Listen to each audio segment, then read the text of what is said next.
it's like your shows, all of your shows, man. I found out about Vice because of the Heinmo episode. Mm-hmm. The guy who lives in the Arctic. Mm-hmm. Where does he live? He's like northeast Alaska or something like that. Yeah, he lives in the most remote part of the world. He's the most remote human being in the world. There's I have a message board on my website, and the message board is before Twitter. It's been around since like 1998. My friend Andrew started the message board, and it's been this incredible like magnet for fucking weirdos and a lot of cool people. But what's been really fascinating that Twitter has sort of surpassed it in a way just because of the sheer access. But what my message board became was this strange area where cool shit would be drawn to. So they would post these things, these threads about shit you would never find out on your own. Just the average person who's not connected to community, you're never going to find it. Why would you even look at Vice.com?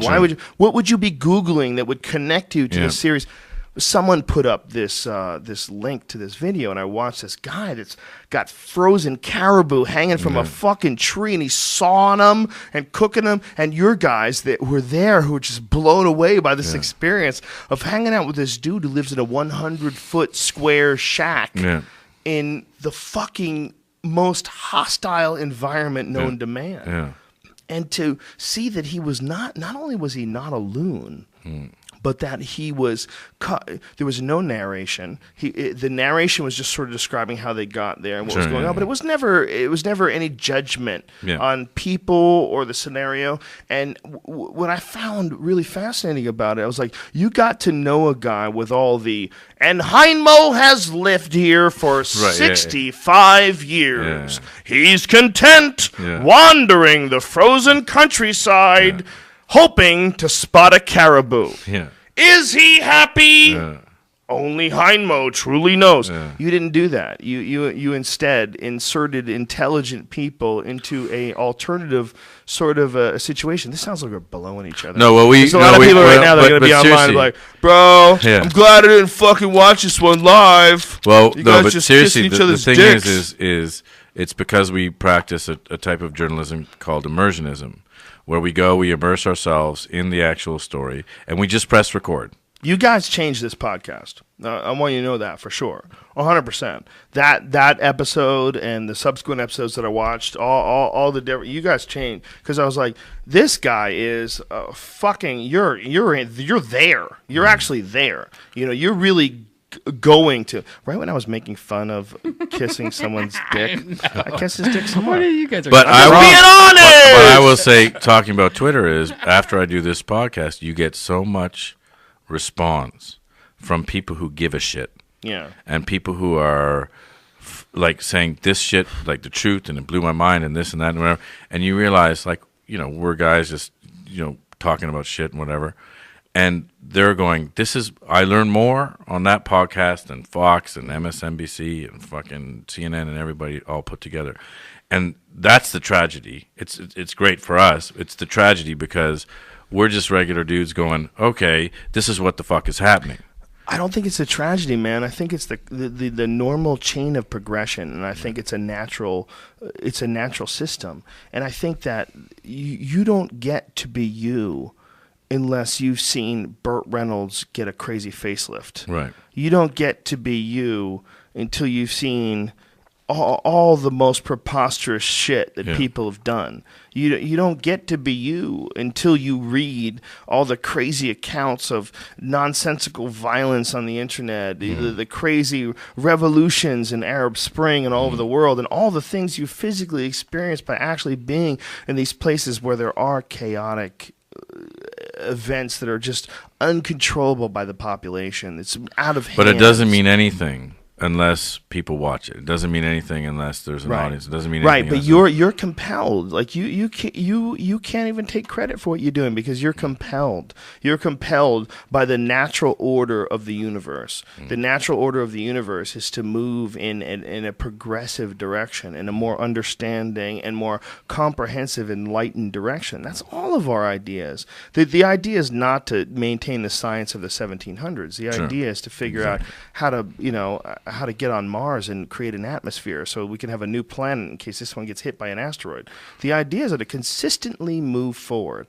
And I think we're just caught in the struggle of that happening. And my real hope for the world, like all that shit about the people that believe that you can manifest reality, the secret, and the idea that your own mind, and the more you focus on things, maybe it's just the fact that you're not paying attention to what you could do positively, and that's what impacts the world. And positively, what we've got to figure out how to do is to change the mindset of all the people, and the people that are in positions of power. Instead of fighting them and attacking them, and try to understand the fact that the human animal is incredibly frustrated. We don't know what's going on. We have these fucking bodies that are exactly the same as pre-internet, pre-movies, pre-cars, pre-planes, and it's all happened so quickly all around us that we haven't had the chance to really, as a super organism, take in all of the knowledge and distribute it in a way that where we govern over the consciousness of the population in a fair and ethical way that keeps everybody happy. Yeah. But I think ultimately that is a possible scenario. For sure. It has to be. It has to be. If we don't believe that, then we're really fucked. I don't think because you keep saying doom and gloom. I don't think this is doom and gloom. I think this is positive. Because as long as we know what the fuck is going on, we can work towards doing something about it. The problem is we didn't know what the fuck was going on because nobody fucking told us. That's a perfect way of describing it. The real problem is that we were living in some crazy movie. Since the 1950s, we have been locked into some sort of crazy version of the world that is in many ways based on fiction. Mm-hmm. And the real issue is whether the War of the Worlds. Remember when the War of the Worlds? You got to piss? No. You got to go? No. What are you doing with your head? I'm going to go get a drink, but I didn't want you to say that. The War of the Worlds freaked fucking people out. If you don't know what it is, Orson Welles in who knows when the fuck it was. Alex wants to get out of here, but it's not happening, bitch. Take a seat. Don't worry about your previous commitments. They're not as interesting. The War of the Worlds was the first time where human beings were able to be tricked into thinking by Orson Welles that there was an attack by alien beings.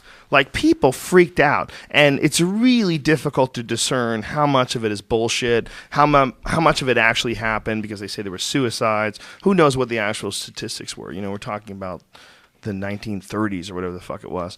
But the reality is that human beings were not prepared for the information that was coming at them. They weren't prepared. That wasn't a regular part of their life where they had grown accustomed to having this fakery planted on them. It's not like today with The Onion. Every now and then I'll retweet an article and it turns out to be some new fake Onion. Right. This bunch of dudes who think that The Onion is cool, so they create their own bullshit news story. Right. Those motherfuckers, and you retweet them. But that's to be expected.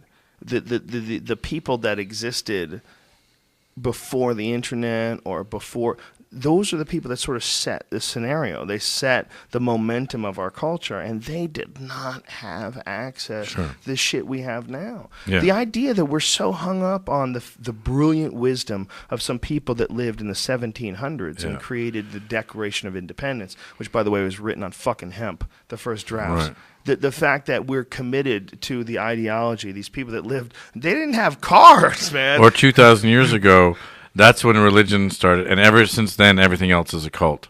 But 2,000 years ago, that's when we knew what the fuck was going on. Well, I got a joke in my act about Romney, that it's a cult when you know who wrote it. Right. He's in a cult because we can. It's not like we have to go back to some fucking shit they found in Qumran that was written on animal skins. Mm-hmm. This is we know the guy. His name was Joseph Smith, and he was only 14. Sure.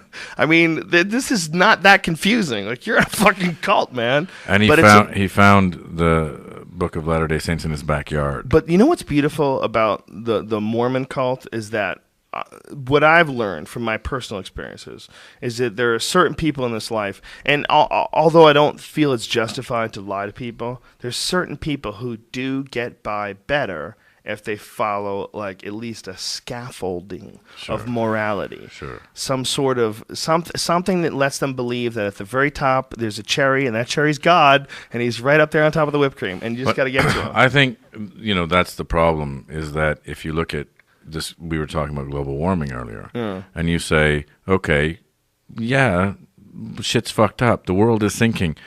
We're not going to believe in that because of God. And you're like, yeah, but you're going to die, and your kids are going to die, and it's going to be bad if we don't just say this is the thing that is bad, that's happening, and it's happening. No, because it's God and whatever.